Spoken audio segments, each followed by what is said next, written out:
हर हर महादेव, जय माता की। बहुत सारे लोगों के प्रश्न हैं कि गुरुदेव जब हम कोई साधना करें तो उसका हमें कैसे पता चले कि यह साधना हमारी सफल हो रही है, लग रही है या नहीं लग रही है। इसके अनुभव क्या होते हैं और कैसे हमें इसका पूरे तरीके से पता चल जाए कि हम साधना के कहां स्तर पर पहुंच चुके हैं।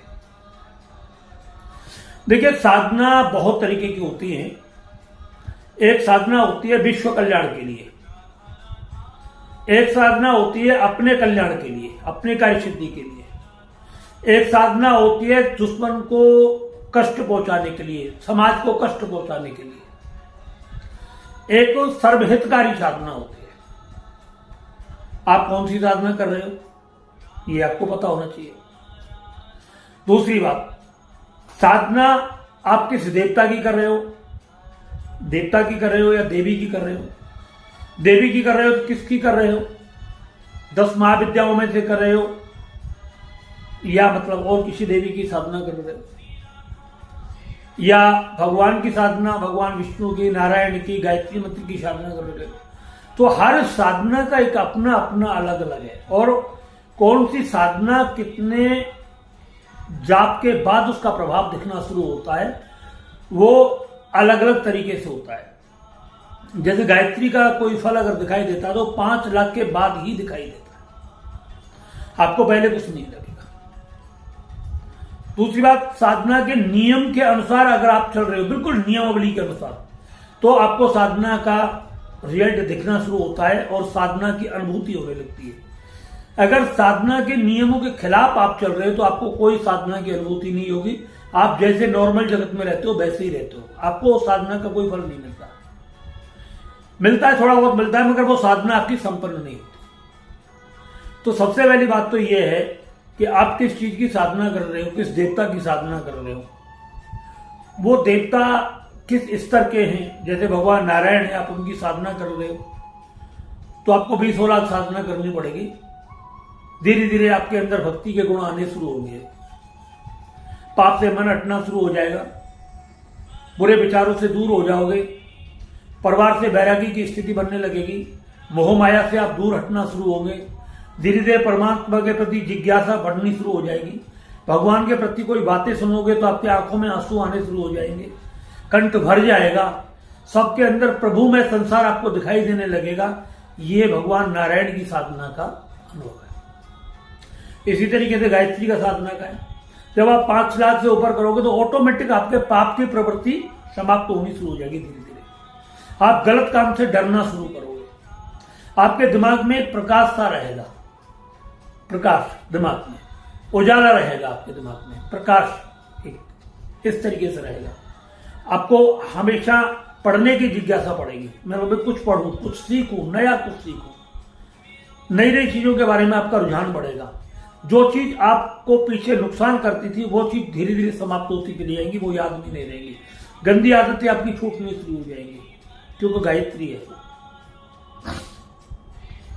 इसी तरीके से और भी बहुत सारी साधना है। दुर्गा की साधना है, काली की साधना है, सरस्वती की साधना है, 10 महाविद्या की साधना है। आप दुर्गा की साधना करते हो तो दुर्गा की साधना जैसे आप 1.25 लाख के करीब पहुंचोगे, नियम के अनुसार बोल रहा हूं, नियम के अनुसार, तो जैसे जैसे पहुंचना शुरू करोगे तो ये 1.25 लाख पार करने के बाद ये दुर्गा की साधना, काली की साधना या भैरव की साधना, ये ऐसी जो साधनाएं होती है उनमें क्या होगी, आपको धीरे धीरे कुछ ऐसा महसूस होगा कि आपके आसपास कोई रह रहा है। आप बंद कमरा करके रहोगे, आपको थोड़ा थोड़ा भय लगना शुरू हो जाएगा, अंदर से डर लगना शुरू होगा धीरे धीरे, क्योंकि वो उस वक्त तो ऊर्जा आपके पास नजदीक आसपास आनी शुरू हो जाती है। आपके दिल की घबराहट बढ़ सकती है, आपको मन में बेचैनी बढ़ सकती है। आप आंख बंद करके साधना कर रहे हो तो आपको देखने में लगेगा कि मैं आंख खोल के देखूं कोई मेरे आसपास है तो नहीं। मतलब वो जो चीज, जो भय अंदर आपको दिखाई देगा वो बाहर भी दिखाई देगा, अंदर कभी बाहर, कभी अंदर, कभी बाहर, आपको भयभीत होने शुरू हो जाएगा, आप डरने लग सकते हो, डरना शुरू हो जाएगा, एक अनचाहा डर आपके अंदर आना शुरू हो जाएगा। आपको सपने इतने गंदे और इतने भयंकर दिखाई देंगे, हाथियां कटते दिख सकते हैं, आपको शेर कटते हुए दिख सकते हैं, बड़े बड़े मांस, भैंसा, सुअर, इनकी ये बलि, मुर्गे, बकरे, आप ऐसे सपनों में चले जाओगे, बहुत पतली पतली गलियां हैं, बहुत छोटी छोटी गलियां हैं, आप उनमें फंस गए और आप घिर गए हो, आपको कोई रास्ता नहीं मिल रहा। चारों तरफ मांस ही मांस पड़ा हुआ है, लोग काट रहे हैं, मतलब जो है गायों को काट रहे हैं, बैलों को काट रहे हैं, हाथियों को काट रहे हैं, बड़े बड़े जानवरों को काट रहे हैं। चारों तरफ मतलब वहां पर खून ही खून आपको दिखाई देगा। तो जब ये खून आपको दिखाई देगा, आपको घबराहट बढ़ेगी, सपने में बेचैनी बढ़ेगी, वो चीज आपके दिमाग में पड़ी रहेगी। ये रेगुलर चलते रहेंगे साधना के पीरियड में, 10 दिन, 15 दिन, 20 दिन, 25 दिन, महीने, 2 महीने, जो जब तक आपने साधना पूरी होगी, ये सब चीज आपके सामने आएंगी, डर लगने लगेगा आपको। ऐसा हो सकता है कई बार ऐसे बहुत सारे लोग हैं, वो छोड़ देते हैं साधना बीच में डर के मारे। तो ऐसी स्थिति में आपको छोड़ना नहीं है, आपको पता लग जाना चाहिए कि हम साधना के बिल्कुल सही समय पर कर रहे हैं। किसी भी साधना को करते वक्त आपके आहार और व्यवहार और विचारों के लिए शुद्ध होना बहुत जरूरी है। आप जब भी कोई साधना करें, कम से कम बोले, मौन धारण करें, और बोले तो इस बात का हमेशा ध्यान रखें, आपको झूठ नहीं बोलना है, आपको झूठ नहीं बोलना है। साधना के वक्त, साधना के वक्त आपको बिल्कुल एकदम विचारों के पवित्र मन में रहना है।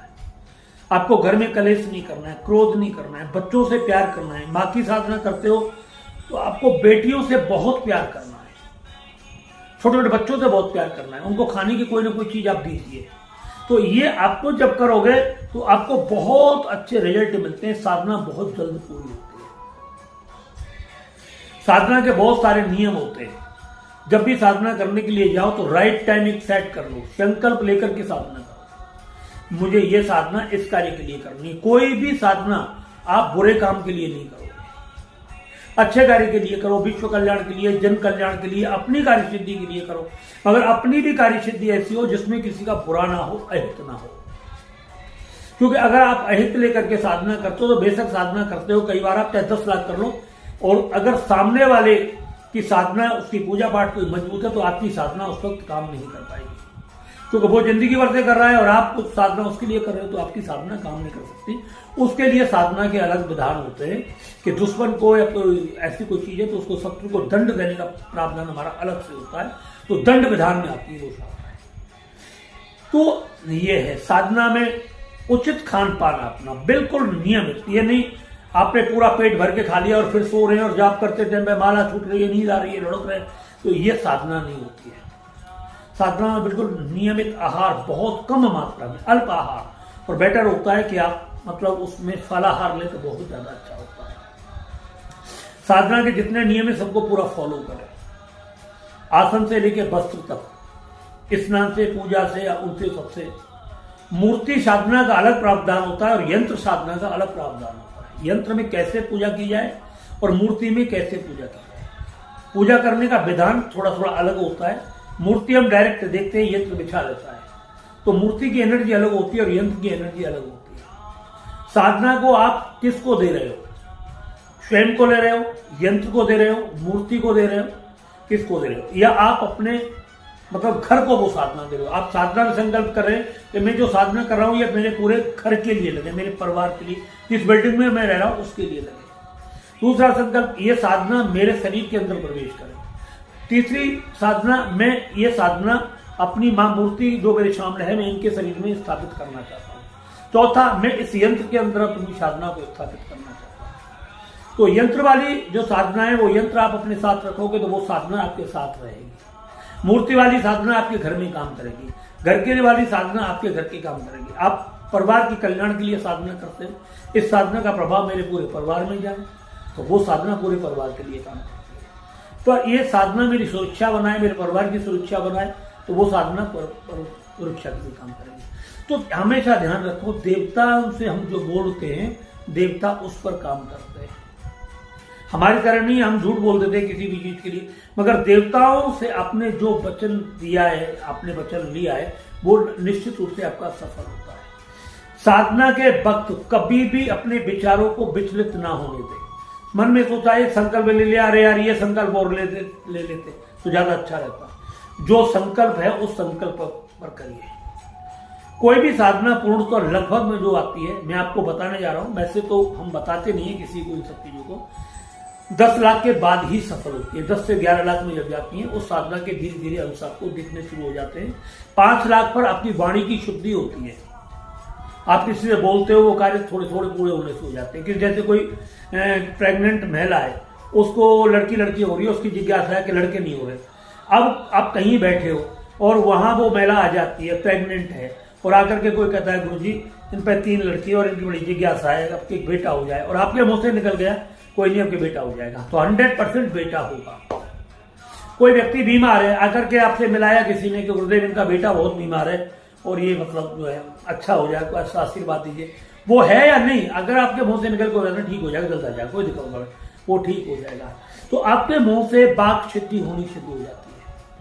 आपके मुंह से जो शब्द निकलते हैं वो पूरे के पूरे सच निकलते हैं। इसलिए आपको हर जगह बोलना नहीं होता, बहुत सोच विचार करके बोलने वाली बात होती है। कोई अपराधी है, किसी को मार करके जेल में चला गया, निर्दोष व्यक्ति को, और आकर के कोई आपसे कहे कि गुरुदेव इसका बेटा जेल में है, और आपने कह दी कोई बात नहीं, निकल जाएगा, मगर आपने ये नहीं पूछा जेल कैसे गया, तो इस पाप के भागी आप रहोगे।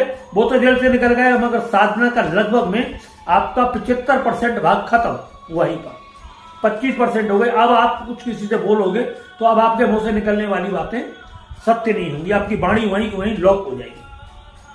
तो आतताई दुष्ट अपराधी व्यक्ति को अगर आप इस तरीके से बोलोगे तो आपकी साधना नष्ट होती है। मगर जब किसी धर्मात्मा, परोपकारी, दान करने वाले, पुण्य करने वाले लोगों की मदद करने वाले लोगों के लिए जब आप कोई बात करें तो उसमें अपनी साधना बढ़ती है। तो साधना का ये नियम है। और साधना सबसे ज्यादा सफल जल्द कब होती है, जब आप किसी गुरु के सानिध्य में होते हो, आपने किसी गुरु से गुरु दीक्षा ली हो। एक हम साधना से कामना सिद्धि होती है और गुरु मंत्र हमें मोक्ष प्रदान करता है। तो मोक्ष की कामना करते हुए पहले हम गुरु मंत्र का जाप करें, 5 लाख, 7 लाख, 10 लाख, ज्यादा से ज्यादा, और उसके बाद साधना आपकी ऐसा भी हो सकता है जब 10 लाख 11 लाख आपका गुरु मंत्र का जाप हो जाता है तो आपकी साधना 10-11 हजार से ही काम करना शुरू कर देती है। क्यों कि गुरु कृपा, गुरु एनर्जी आपकी बॉडी के अंदर पड़ी हुई है। आपने गुरु मंत्र का तो एक जाप नहीं किया और माला के पीछे लग गए, साधना के पीछे, और साधना करते चले जा रहे हो, तो वो साधना आपको 5 से 10 लाख में जाकर के सिद्ध होती है। इसलिए कोई भी साधना आप करिए, पहले गुरु प्रदत्त मंत्र का जाप करिए, गुरु बनाएं और गुरुदेव से प्रार्थना करें कि मैं ये साधना करने के लिए जा रहा हूं, आप मुझे इसमें सफलता प्राप्त हो, अपना ऐसा आशीर्वाद प्रदान करें। अगर गुरुदेव मौजूद है तो उनके चरणों में जाकर के इस चीज को अनुनय विनय के साथ उनसे कहें। वो आपसे मना करें तो आपको साधना नहीं करनी है, अगर आपसे कहें तो आप उस साधना को कर सकते हैं, फिर आपको डर नहीं है किसी भी तरीके से। दूसरी बात, साधना जब हम करते हैं, किसी भी देवता की करते हैं, तो गुरु मंत्र में जब साधना करते हैं उसे कहीं भी कर सकते हो, कैसे भी कर सकते हो, कोई दिक्कत नहीं है। मगर जब हम किसी देवी या देवता की साधना करते हैं विशेष कामना सिद्धि के लिए, तो हम सबसे पहले अपना ओरा लॉक करते हैं, जिसको बोलते हैं आसन बंधन। तो आसन बंधन करके साधना करनी जरूरी है।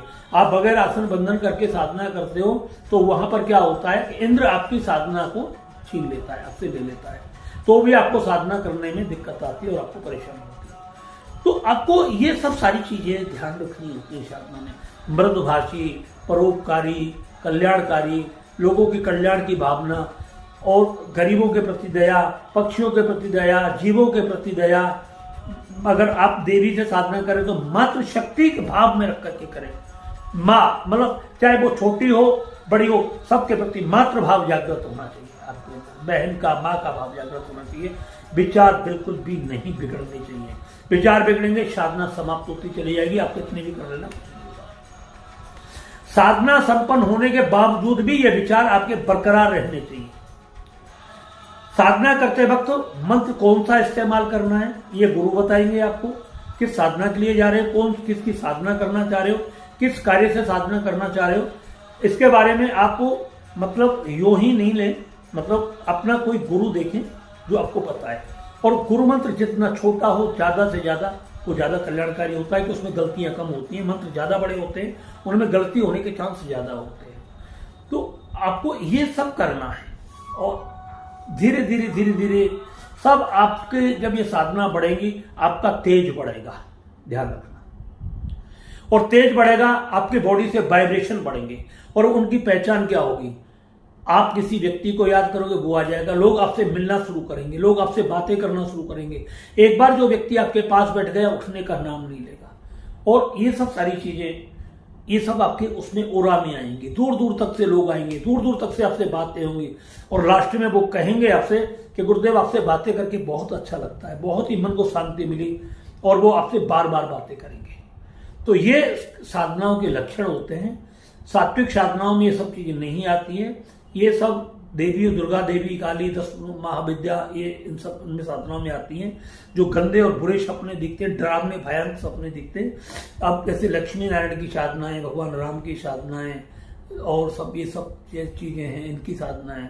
हनुमान जी की साधना में आप देखोगे आप कहीं भटक गए हो, खो गए हो, पहाड़ों में फंस गए हो, जंगल में जा रहे हो, आपको कोई रास्ता नहीं मिल रहा, पानी है, नदी है आपको पड़ रही है, आप नदी में जा रहे हो, आपको मगरमच्छ मिल गया, ऐसी सब चीजें। तो जो हनुमान जी के जीवन में घटनाएं घटी है वो सब आपको दिखाई शुरू हो जाती है। ये है युद्ध के मैदान की कहानी। माँ की उसमें जो वो तो हमेशा लड़ती रही है, उन्होंने रक्त काट, मार पीट, छिड़ा चाकू, खून, रक्त बह रहा है, तो उसमें रही, तो वही सब आपको दिखेगा उसमें। तो ये है सब। तो इन साधनाओं का यही लक्षण है, यही इनकी पहचान है। और धीरे धीरे जब आप करो तो अपना पहले गुरुदेव तलाश करिए, गुरुदेव बनाइए, बगैर गुरु के कोई साधना ना करें। क्योंकि अगर साधना में कहीं कोई विघ्न पैदा होता है तो वो आपका मार्गदर्शन कर सकते हैं। अगर आप ऐसे ही करते रहोगे तो आप कई जगह फंस सकते हो। बहुत सारे लोग कहते हैं भैया भगवान शिव को अपना गुरु बना लो, ठीक है हमने बना लिया, मगर अटक गए रहो, भगवान शिव तो नहीं बता पाएंगे ना हमें आकर के, इतने बड़े भक्त तो नहीं हो गए हो। तो फिर क्या कहेंगे, जो तुम्हारे मन में आए उस तरीके सोच लो, तो मन में तो आ ही जाएगा, हम मन में वही आएगा जो हम सोच लेंगे। तो इससे कोई काम नहीं बनता। आप भगवान शिव से प्रार्थना करें, हे भगवान शिव मैं ये साधना करने के जा रहा हूँ, भगवान सद गुरुदेव की कृपा और आपकी विशेष कृपा से ये मेरी साधना संपूर्ण हो, आप मुझे ऐसा आशीर्वाद दें। माँ पराम्बा भगवती मुझे अपना आशीर्वाद दें। जिस इष्ट की साधना कर रहे हो उस इष्ट से अपना आशीर्वाद प्रदान करें। आप आशीर्वाद ग्रहण करें और फिर साधना को शुरू करें। साधना शुरू करने की, हर साधना की एक विशेष तिथि होती है, विशेष नक्षत्र होते हैं, विशेष योग और करण होते हैं जिनमें बहुत जल्दी साधना पूरी होती है, विशेष दिन होते हैं, विशेष पक्ष होते हैं, विशेष तिथियां होती है जिनमें हमें साधना करने से बहुत जल्द लाभ होता है। उन सबका भी आपको साधना में ध्यान रखना है। कौन सी साधना आपको सूट करेगी इसका भी एक विधान है देखने का, उस पर भी आप ध्यान करें।